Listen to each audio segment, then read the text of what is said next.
ocasión llegaremos a la parte final y conclusión de la carta a los Hebreos. La voluntad de Dios, la voluntad suya, es que seamos edificados en esta sabiduría y que al final todas las cosas que suceden al creyente sean buenas o malas siempre. Para el que ama al Señor, las cosas siguen bien.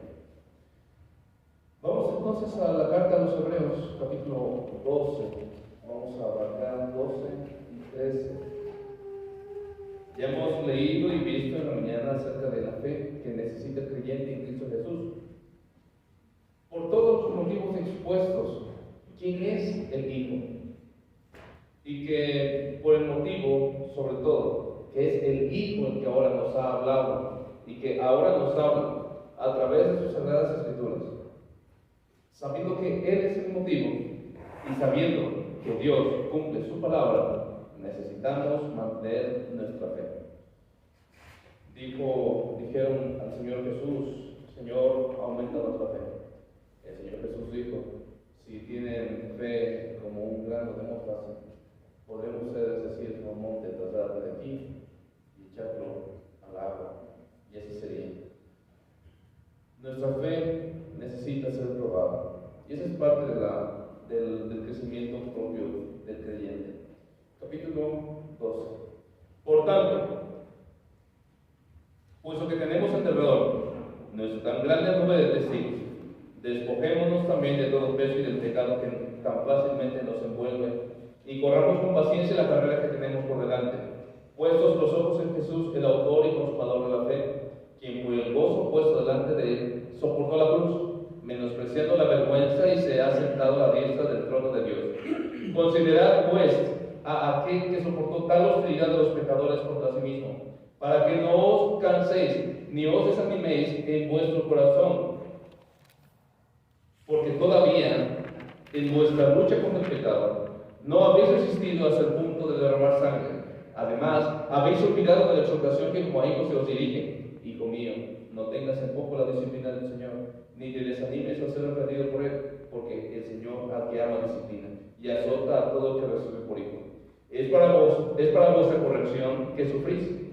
Dios os trata como hijos, porque ¿qué hijo hay a quien su padre no disciplina? Pero si estáis sin disciplina, de la cual todos han sido hechos participantes, entonces sois hijos ilegítimos y no hijos verdaderos. Además, tuvimos padres terrenales para disciplinarnos y los respetábamos. ¿Con cuánta más razón no estaremos sujetos al Padre de nuestros espíritus y viviremos? Porque ellos nos disciplinaban por pocos días como les parecía, pero Él nos disciplina para nuestro bien, para que participemos de su santidad. Al presente ninguna disciplina parece ser causa de gozo, sino de tristeza. Sin embargo, a los que han sido ejercitados por medio de ella, les da después fruto apacible de justicia.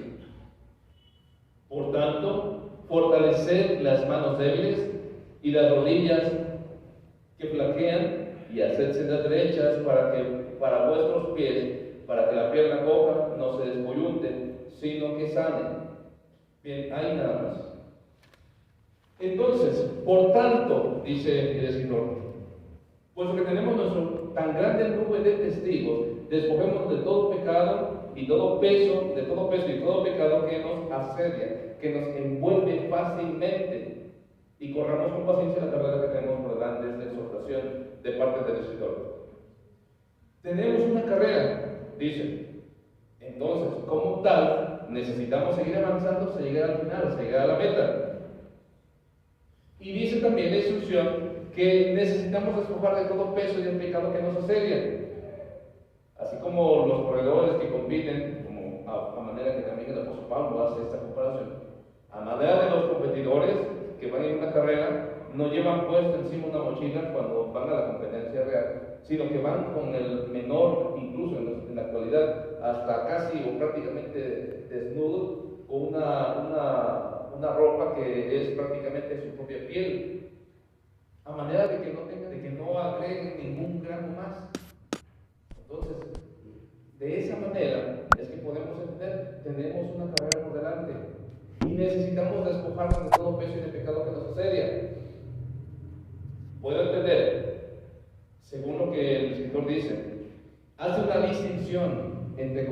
son pesos y cosas que son pecado. Es decir, podemos tener nosotros mismos pecado, eso lo sabemos fácilmente, y fácilmente podemos juzgar cuando hay pecado en nosotros. Son cosas que nos estorban de por sí, pero a veces hay cosas que no son pecado en sí mismas. Sin embargo, bueno, es un peso que luego nos impide correr ligeramente, es un peso, es un lastre que nos impide correr correctamente la carrera que tenemos por delante. Es decir, a veces la familia misma viene a hacer algo que nos impide correr correctamente. Cuando el padre, la madre o los hijos no están haciendo la voluntad de Dios, y en lugar de buscar cada uno la voluntad de Dios, busca su propia voluntad, o como trabajadores, en sí mismo el trabajo no es pecado, pero a veces como trabajadores nos esclavizamos en nuestro trabajo. A veces un negocio, el negocio no es pecado, pero a veces nos estorba para correr correctamente y nos es un impedimento. Yo durante mucho tiempo, siendo estudiante, pensé, bueno, en la escuela me estorba para servir a Dios, pero realmente es que no había madurado muchas cosas. Y eso es muchas veces lo que pasa en estudiantes, en trabajadores, en padres, en madres, en todo. Pensamos, la situación actual en la que vivo no me es favorable, y cuando yo termine lo que estoy haciendo, termine mis planes, concluya esta parte, entonces yo podré ser un cristiano correctamente y poder servir correctamente a Dios. A veces se piensa, bueno, ahora por mis hijos no puedo servir correctamente a Dios, ya cuando ellos sean grandes, y ya después terminan la escuela y se van de casa, y ahora, de todos modos, muchos ni siquiera pueden servir a Dios después que sus hijos se van de casa. ¿Por qué? Bueno, porque cosas así, que no son pecado en sí mismas, cosas que son bendiciones de Dios, nosotros mismos las tomamos de una manera en que la hacemos un peso en nuestra vida. En lugar de pensar, bueno, mientras crío a mis hijos, mientras sirvo a Dios, voy a criar hijos en la voluntad de Dios, y criándolos en la voluntad de Dios, estoy sirviendo a Dios. En lugar de pensar, mientras estudio, no, en lugar de pensar, mientras sirvo a Dios, pues voy a estudiar y voy a hacer las cosas correctamente, voy a servir a Dios, y voy a aprovechar mi tiempo estudiando. Voy a hacer servicio a Dios siempre, y mientras hago servicio a Dios, servicio a la iglesia, pues voy a ocupar mi tiempo también en estudiar. Es dejar en segundo plano cualquier otra cosa mientras servimos siempre a Dios. Esa es la primera cosa. Entonces, cosas que en sí mismas no son pecado, nosotros mismos, a veces, muchas veces, las transformamos en un peso que nos estorba para avanzar correctamente en el servicio de Dios.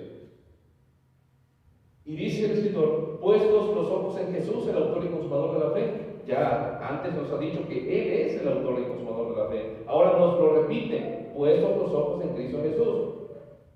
Y también nos ha dicho, consideremos al sumo sacerdote, y ahora nos vuelve a decir, verso 3, considerad pues a aquel, a Jesús.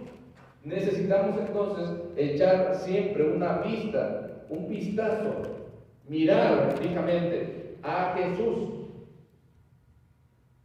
Puestos los ojos en Jesús, porque cuando el corredor va, debe tener algo en la mente, una cosa fija en la cabeza, y esto es llegar a la meta. Y quizá cuando inicia está muy lejos, pero definitivamente su mente es llegar a la meta.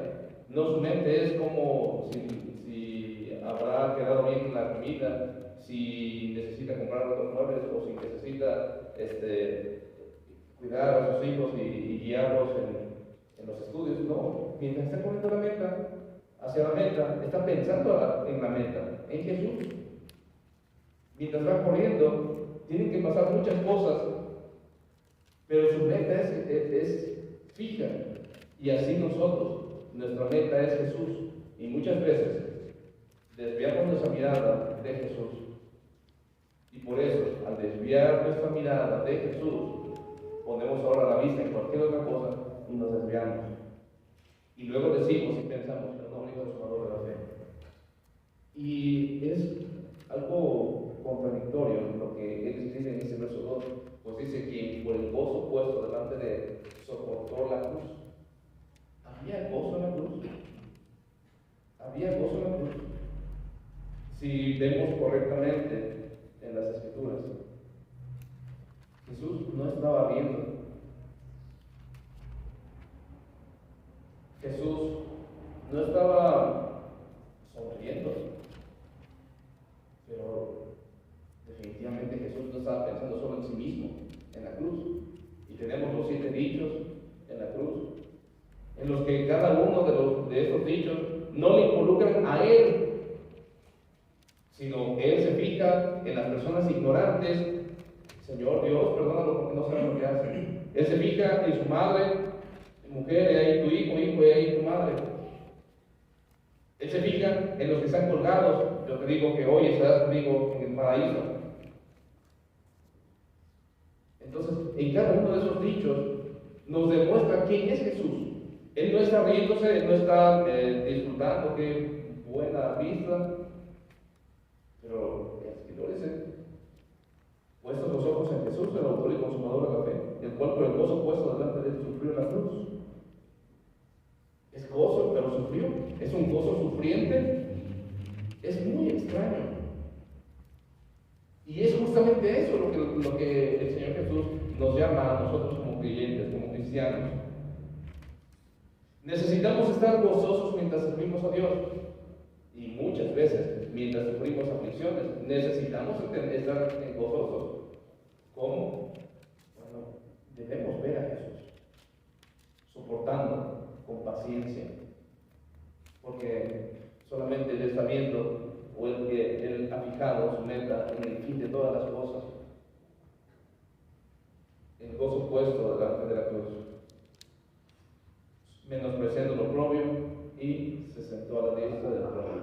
Es decir, no está poniendo su mirada meramente en el hecho de que Él está clavado, sino que ahora tiene que fijarse más en el hecho de que su fin definitivo es estar a la diestra del trono de Dios, y que lo que sucede entonces en la cruz es por causa de nosotros. Él tiene que recordar el amor, y Él tiene que considerar que nos está salvando en esa cruz. El creyente debe poner su vista en eso, que siendo Dios Él pudo haber salido de esa cruz, pero no lo hizo por amor a nosotros, por amor a Dios. Considerar a aquel que sufrió tal contradicción de pecadores, tal oposición, tal hostilidad de los pecadores contra sí mismo, para que no os canséis,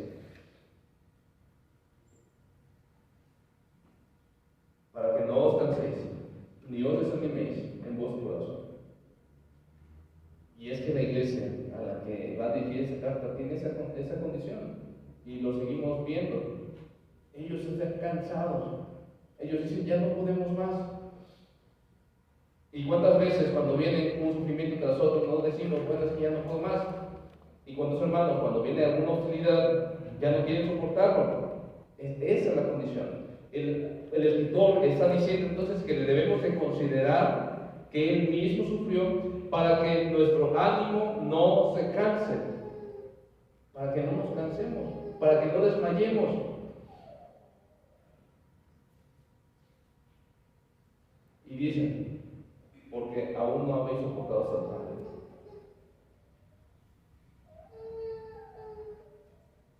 Porque aún no habéis resistido hasta la sangre, combatiendo contra el pecado. Es decir, aún no hay muertos por causa de este evangelio, por causa de combatir por el pecado. Y al final de cuentas, ¿qué es lo más grave que los hombres pudieran hacer en contra de nosotros? Quitar nuestra vida. Pero no tengan miedo, dice el Señor Jesucristo: yo he vencido al mundo.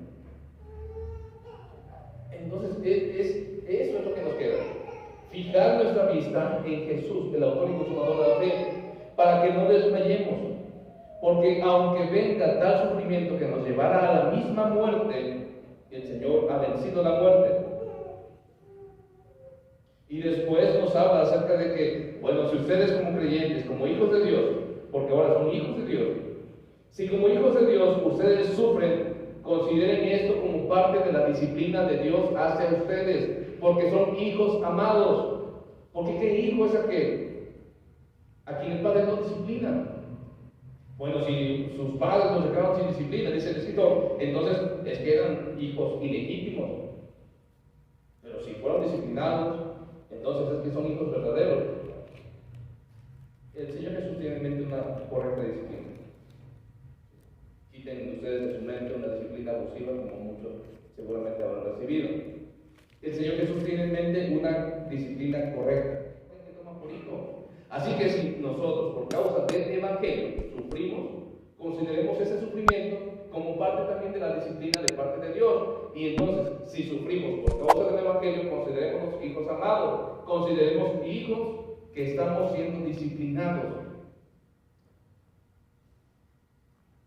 Ahora, en el presente, quizás no nos toca sufrir como los cristianos del primer siglo.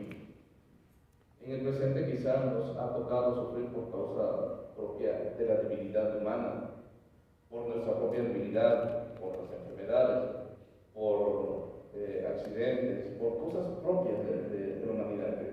El creyente enferma, sufre mucho, muere, al igual que los incrédulos. Bueno, esa es parte de la naturaleza humana. Pero aún así, hay una esperanza para el creyente con respecto a eso. Y muchas veces no podemos ni siquiera contemplar eso, que enfermamos, que nuestras propias dolencias, que nuestras propias necesidades que tenemos son parte de nuestra propia naturaleza humana. Y aún estas cosas, que son parte de nuestra debilidad humana, aún eso, muchos creyentes se debilitan, que no debería ser causa de debilidad. ¿Por qué me enfermo tanto? ¿Por qué mis padres enferman? ¿Por qué mi hijo? ¿Por qué? Y reclamamos a Dios.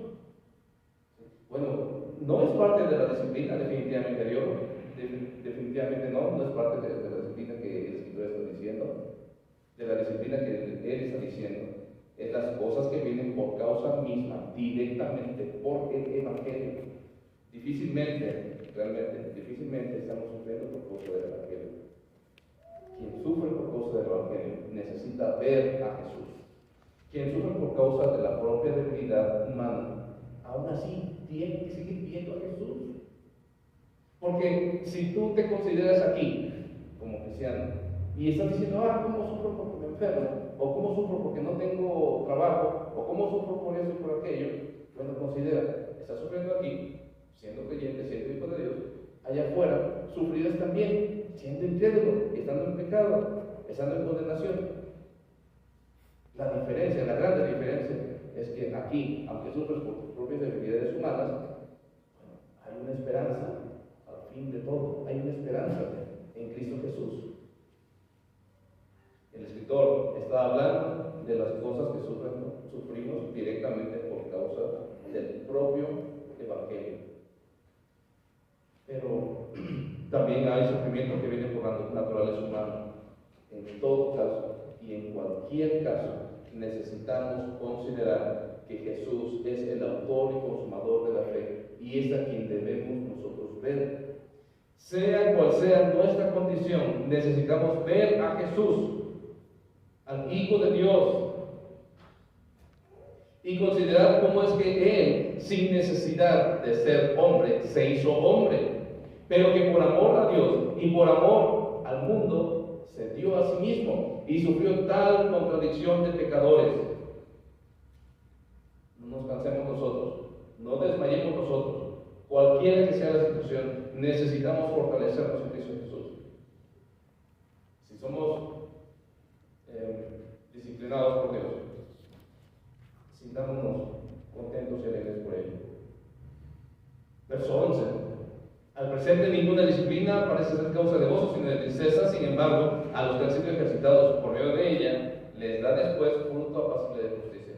Por tanto, fortalecer las manos débiles y las rodillas que flaquean, y hacer sendas derechas para vuestros pies, para que la pierna coja no se descoyunte, sino que es sana.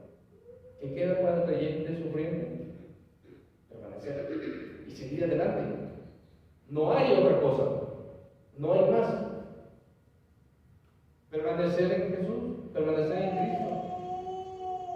Y bueno, dice, hacer sendas derechas para que la pierna coja no se descoyunte, sino que sane. Hay esperanza en Cristo Jesús.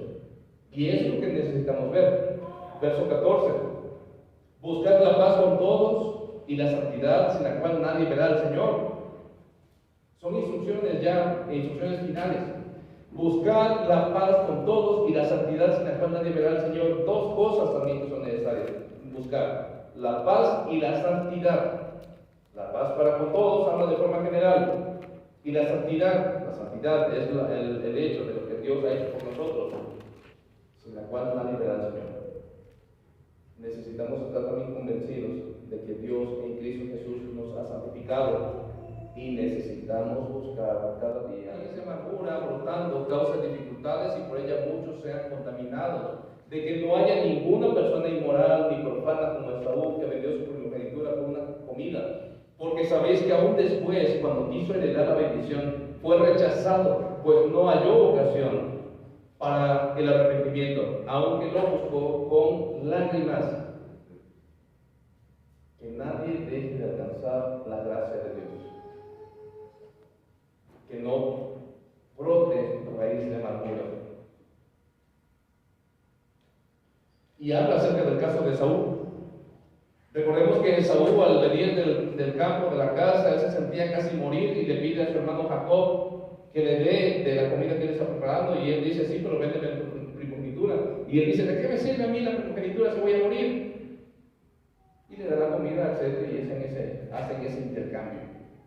Es un profano, vendió y tuvo un poco su primogenitura. Y después, aunque lo procuró con lágrimas, no hubo oportunidad para arrepentimiento. No sea que eso también hagamos nosotros, dice el escritor. Necesitamos cuidar de alcanzar la gracia de Dios. Bueno, en cierta medida, ya la tenemos. Tenemos la gracia de Dios. Es la voluntad de Dios darla. La tenemos en Cristo Jesús. Pero si nosotros, por la disciplina del Señor, por las dificultades propias de la vida, nos extraviamos, nos alejamos, nos debilitamos, por lo que sea que suceda, y nos alejamos de Dios, estamos cambiando esa primogenitura de parte de Dios simplemente por un alivio momentáneo. Está hablando a cristianos sufrientes. Está hablando a cristianos sufrientes que por el sufrimiento propio del cristianismo están siendo apartados. Procuremos alcanzar la gracia de Dios. 18. Porque no os habéis acercado a un monte que se puede tocar, ni a fuego ardiente, ni a tinieblas, ni a oscuridad, ni a torbellino, ni a sonido de trompeta, ni a ruido de palabras, tal como los que oyeron rogaron que no se les abra la masa. Porque no podían soportar el mandato. Si aún una bestia toca el monte, será apedreada.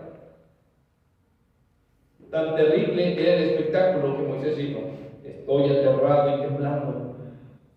Vosotros, en cambio, os habéis acercado al monte de Sión y a la ciudad del Dios vivo, la Jerusalén celestial, y a miriadas de ángeles, a la asamblea general e iglesia de los primogénitos que están inscritos en los cielos, y a Dios, el juez de todos, y a los espíritus de los justos hechos ya perfectos, y a Jesús, el mediador del nuevo pacto, y a la sangre rociada que habla mejor que la sangre de Abel. Mirad que no rechacéis al que habla, porque si aquellos no escaparon cuando rechazaron al que les amonestó sobre la tierra, mucho menos escaparemos nosotros si nos apartamos de aquel que nos amonesta desde el cielo. Su voz hizo temblar entonces la tierra, pero ahora Él ha prometido diciendo: aún una vez más yo haré temblar no solamente la tierra, sino también el cielo.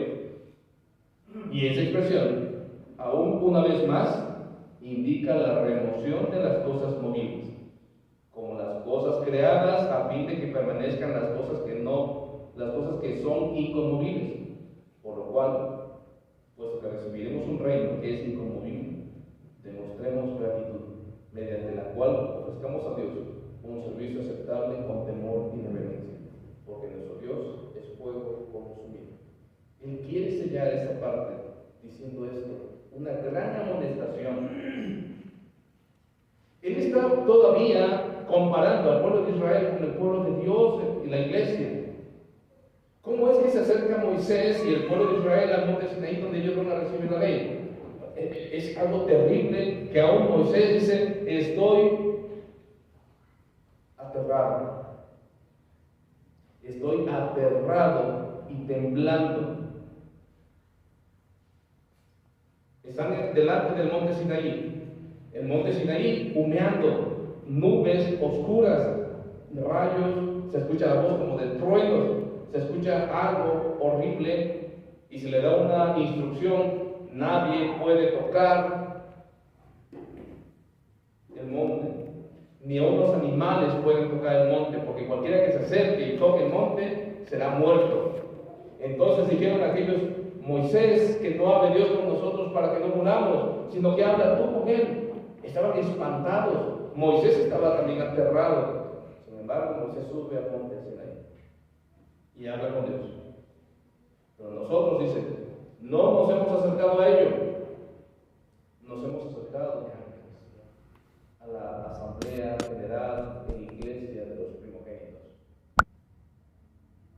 que están inscritos en los cielos, y a Dios, el juez de todos, y a los espíritus de los justos hechos ya perfectos, y a Jesús, el mediador del nuevo pacto, y a la sangre rociada, que habla mejor que la sangre de Abel. A esto nos hemos acercado, a algo sublime, a algo celestial, a algo majestuoso, espiritual. Nos hemos acercado directamente a lo espiritual. Menciona a los ángeles, menciona a los primogénitos hechos ya perfectos, nos menciona a Dios, nos menciona a Cristo, a Jesús y su sangre. Consideremos entonces, aquí nos hemos acercado. Y dice la amonestación: mirad que no desechéis al que habla. ¿Quién es el que habla? Ahora es el Hijo. Mirad que no desechéis al que habla. Este es el Hijo. Porque si la palabra dicha por los ángeles, si la palabra dicha por Moisés fue rechazada y ellos hablaron sobre la tierra y ellos no escaparon, ¿qué creen que pasará con nosotros si rechazamos al que habla desde los cielos? Mucho menos escaparemos nosotros si nos apartamos de aquel que nos amonesta desde los cielos. Este es Jesús, el Hijo.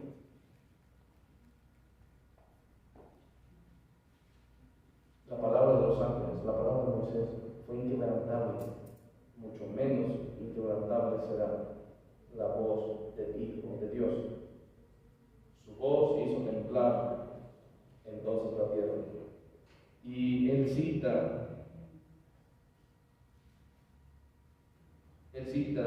de allá del libro de Éxodo esa frase que dice: aún una vez más yo haré temblar no solo la tierra, sino también el cielo. Dando a entender con esto el juicio que se hizo sobre el tiempo de Moisés hace temblar la tierra, hace tener temor a los seres de aquí de la tierra. Pero el juicio que hace el Hijo de Dios hará temblar no solamente a los seres terrenales, sino también a los celestiales. Tenemos en el libro de Apocalipsis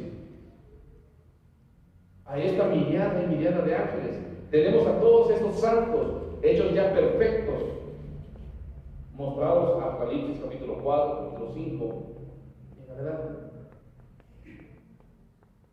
¿Cómo es que todos están alabando a Dios? ¿Y qué es el motivo por el cual adoran a Dios?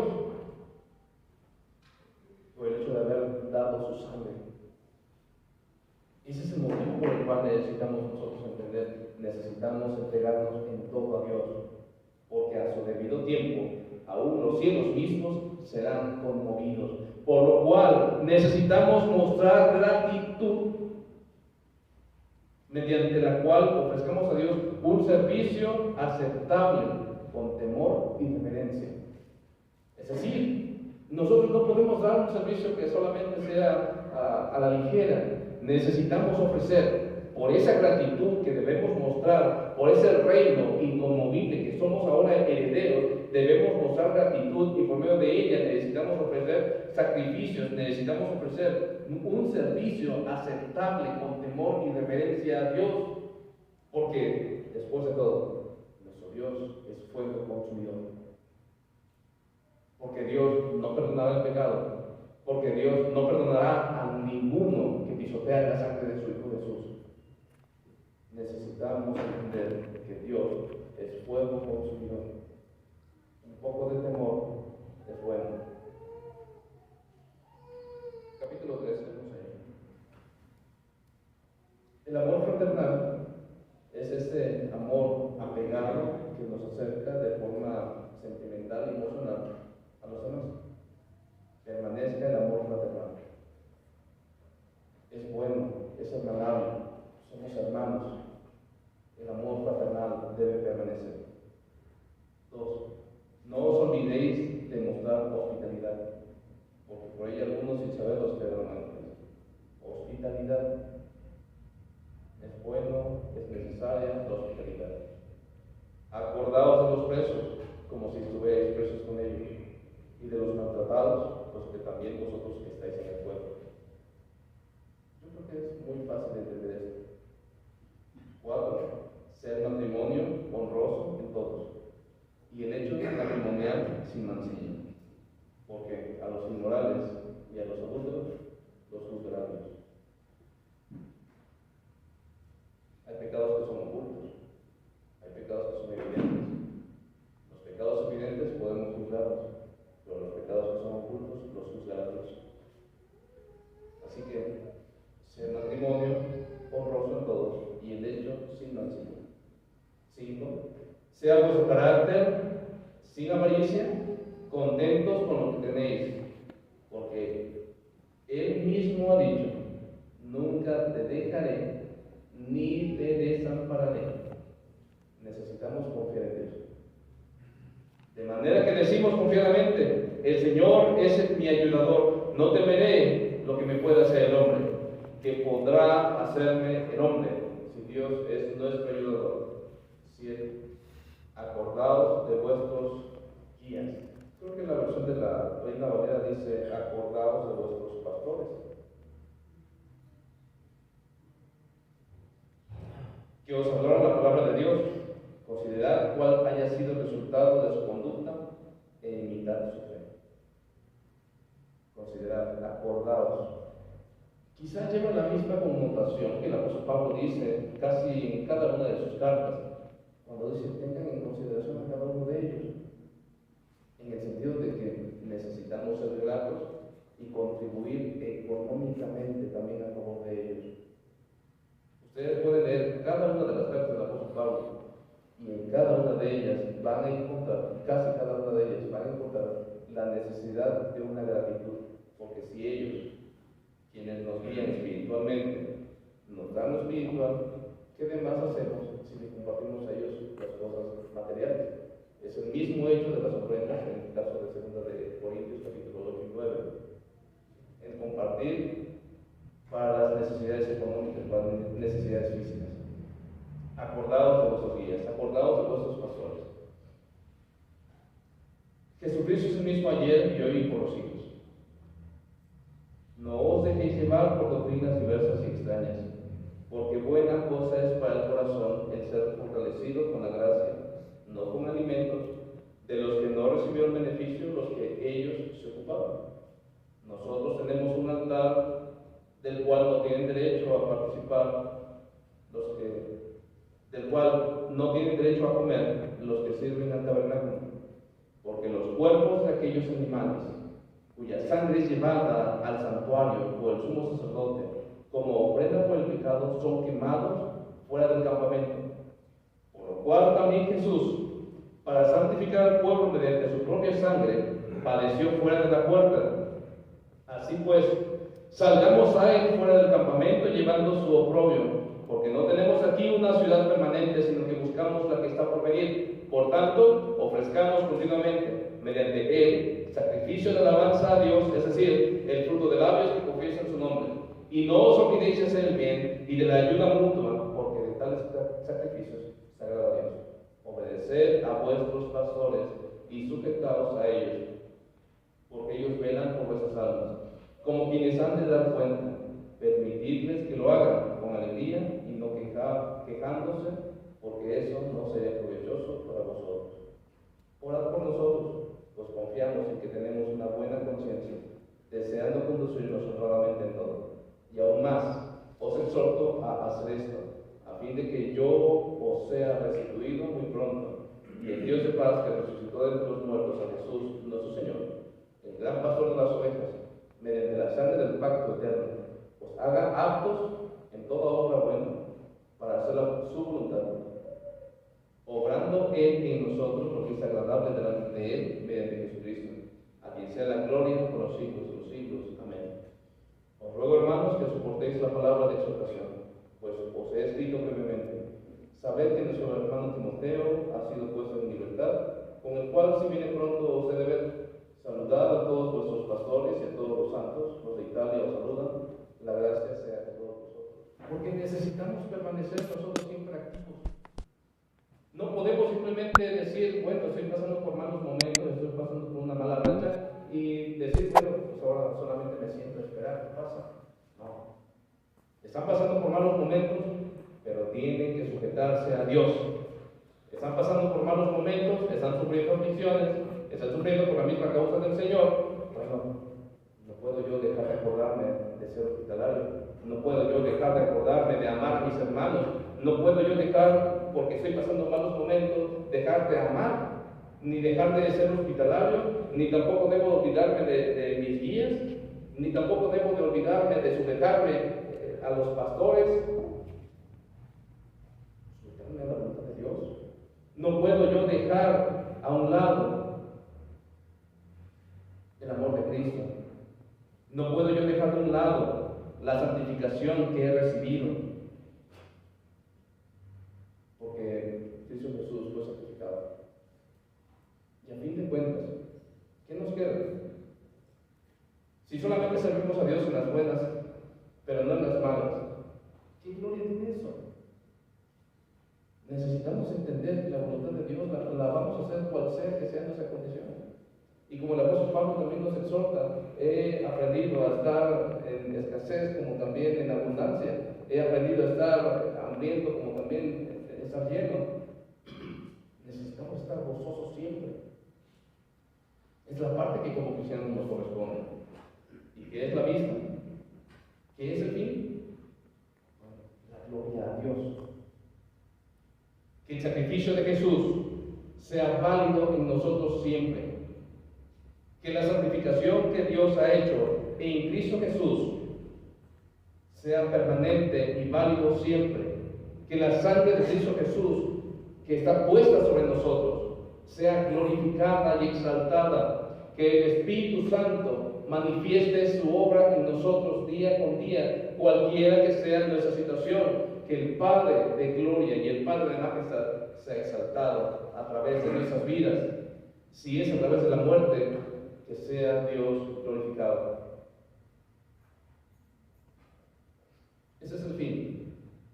Que no nos desanimemos, que no desmayemos, que permanezcamos siempre puestos los ojos en Jesús, el autor y consumador de nuestra fe.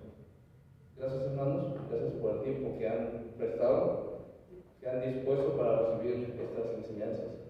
Es mi deseo y mi ánimo que sean de edificación, que sean útiles para su crecimiento y edificación. Que nuestra meditación en Jesús, que nuestra meditación en las Escrituras sea cada vez más y más abundante, para que por nuestro entendimiento en las Escrituras, por la iluminación que tenemos de parte de Dios nuestro Señor, que por ello crezcamos más y más en el Espíritu y seamos siempre para la gloria de nuestro Dios. Dios los bendiga.